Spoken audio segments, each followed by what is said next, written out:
राधे राधे दोस्तों, ध्यान भक्ति चैनल पर आप सभी का स्वागत है। तो चलिए जानते हैं ऋषि पंचमी की कथा। ऋषि पंचमी कथाएं। पहली ऋषि पंचमी कथा। सतयुग में विदर्भ नगरी में शेनजित नामक राजा हुए थे। वह ऋषियों के समान थे। उन्हीं के राज में एक कृषक सुमित्र था। उसकी पत्नी जयश्री अत्यंत पतिव्रता थी।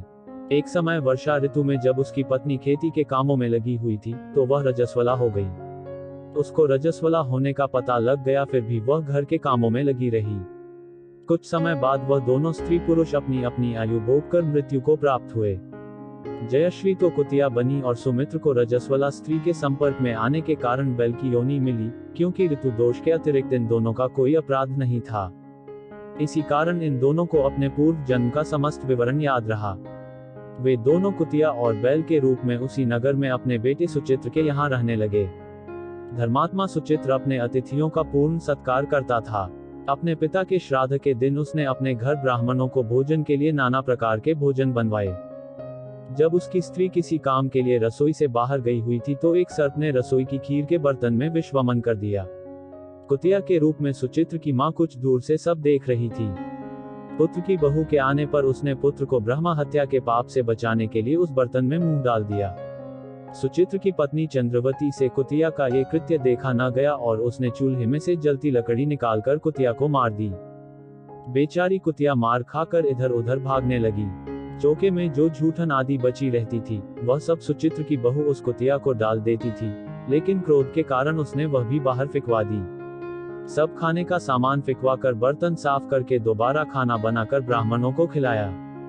रात्रि के समय भूख से व्याकुल होकर वह कुतिया बैल के रूप में रह रहे अपने पूर्व पति के पास आकर बोली, हे स्वामी, आज तो मैं भूख से मरी जा रही हूँ। वैसे तो मेरा पुत्र मुझे रोज खाने को देता था, लेकिन आज मुझे कुछ नहीं मिला।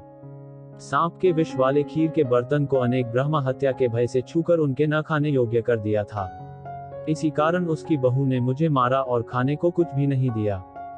तब वह बैल बोला, हे भद्रे, तेरे पापों के कारण तो मैं भी इस योनि में आ पड़ा हूँ और आज बोझा ढोते ढोते मेरी कमर टूट गई है। आज मैं भी खेत में दिन भर हल में जुता रहा। मेरे पुत्र ने आज मुझे भी भोजन नहीं दिया और मुझे मारा भी बहुत। मुझे इस प्रकार कष्ट देकर उसने इस श्राद्ध को निष्फल कर दिया। अपने माता पिता की इन बातों को सुचित्र सुन रहा था। उसने उसी समय दोनों को भरपेट भोजन कराया और फिर उनके दुख से दुखी होकर वन की ओर चला गया। वन में जाकर ऋषियों से पूछा कि मेरे माता पिता किन कर्मों के कारण इन नीची योनियों को प्राप्त हुए हैं और अब किस प्रकार से इनको छुटकारा मिल सकता है। तब सर्वोत्तमा ऋषि बोले, तुम इनकी मुक्ति के लिए पत्नी सहित ऋषि पंचमी का व्रत धारण करो तथा उसका फल अपने माता पिता को दो।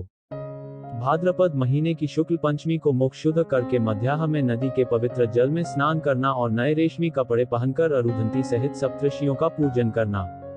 इतना सुनकर सुचित्र अपने घर लौट आया और अपनी पत्नी सहित विधि विधान से पूजन व्रत किया। उसके पुण्य से माता पिता दोनों पशु योनियों से छूट गए। इसलिए जो महिला श्रद्धापूर्वक ऋषि पंचमी का व्रत करती है वह समस्त सांसारिक सुखों को भोग कर बैकुंठ को जाती है। दूसरी ऋषि पंचमी कथा। विदर्भ देश में उत्तंक नामक एक सदाचारी ब्राह्मण रहता था। उसकी पत्नी बड़ी पतिव्रता थी, जिसका नाम सुशीला था। उस ब्राह्मण के एक पुत्र तथा एक पुत्री, दो संतान थी। विवाह योग्य होने पर उसने समान कुलशील वर के साथ कन्या का विवाह कर दिया। दैवयोग से कुछ दिनों बाद वह विधवा हो गई। दुखी ब्राह्मण दंपति कन्या सहित गंगा तट पर कुटिया बनाकर रहने लगे। एक दिन ब्राह्मण कन्या सो रही थी कि उसका शरीर कीड़ों से भर गया। कन्या ने सारी बात मां से कही।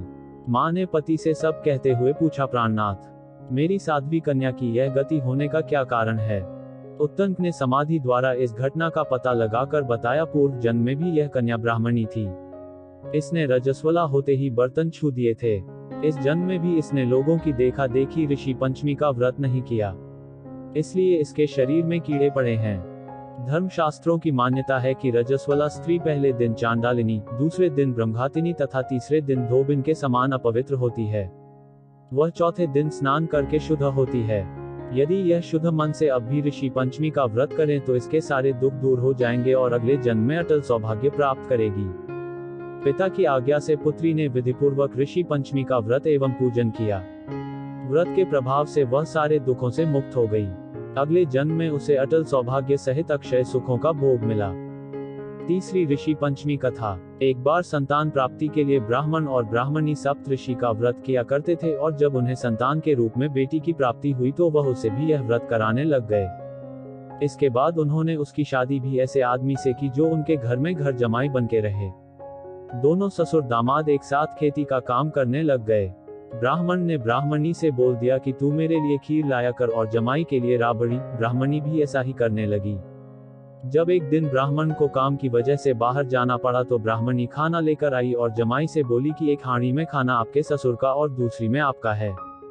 ये सुन जमाई ने सोचा कि ऐसा ससुर के लिए क्या लाई है जो ये बात बोल के गई कि यह आपका और यह आपके ससुर का है।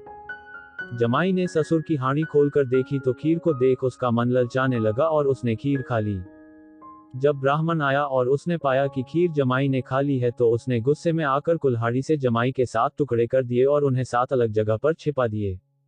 ब्राह्मण की बेटी का पति 3 दिन से घर नहीं आया तो सप्त ऋषियों ने सोचा कि इसका व्रत खुलवाना जरूरी है। इसके लिए उन्होंने 7 अलग अलग जानवरों का वेश बनाया और उसके टुकड़ों को ढूंढ उसे जीवित किया और उसे बता भी दिया कि तुम्हें अपना सास ससुर के साथ नहीं रहना चाहिए, और उसने ऐसा ही किया। वह अपने सास ससुर से अलग रहने लग गए। ये सब उसकी पत्नी के व्रत करने के प्रताप से संभव हो सका। ऋषि पंचमी के दिन यदि आप निम्नलिखित मंत्र का उच्चारण कर पाए तो शुभ फलदायी होगा, अन्यथा इस मंत्र को आप सफेद कागज पर पीले रंग से लिखकर घर के मुख्य द्वार पर अंदर की तरफ लगा सकते हैं। यह मंत्र घर में रह रहे लोगों के मन व बुद्धि में आध्यात्मिकता बनाने में सफल होगा। अगर आपसे जाने अनजाने किसी ऋषि, मुनि, ब्राह्मण के लिए कोई अपशब्द या भूल से अपमान हुआ है तो उसे लगे कार्मिक दोष को मिटाने के लिए भी ये मंत्र सहायक होगा। कश्यपोत्र भरद्वाजो विश्वामित्रोत गौतमः जमदग्निर्वसिष्ठ सप्तते ऋषयः स्मृताः दहन्तु पापन में सर्वम गृह्णन्त्वर्घ्यं नमो नमः।